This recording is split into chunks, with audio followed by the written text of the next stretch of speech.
नमस्कार विद्यार्थी मित्रांनो, तुम्ही सुद्धा परीक्षेमध्ये असे प्रश्न बघून स्किप करता का? तर बघा, 300 ते 500च्या मधात किती संख्या ह्या 7 ने विभाज्य आहे.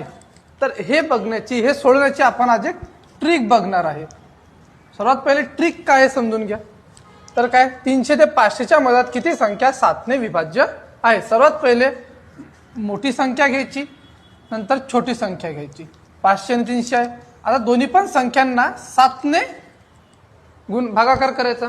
7 7 49, खाली आला 1, हा शून्य खालीला झाले 10, 7 1 7, खाली बाकी किती आले 3.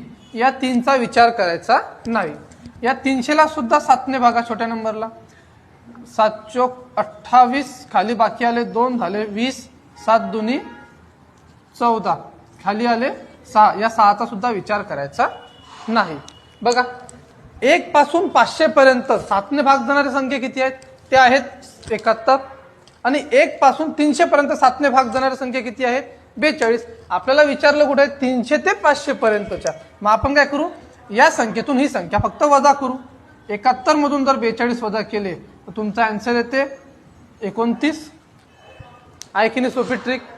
आणि जर ट्रिक समजली असेल तर एक हे एक्झाम्पल आहे. 200 ते 600च्या मधात किती संख्या ह्या 9 ने विभाज्य आहेत, याचे आन्सर कमेंट करा. आणि अशाच नवनवीन ट्रिकसाठी पेजला फॉलो करा. थँक्यू.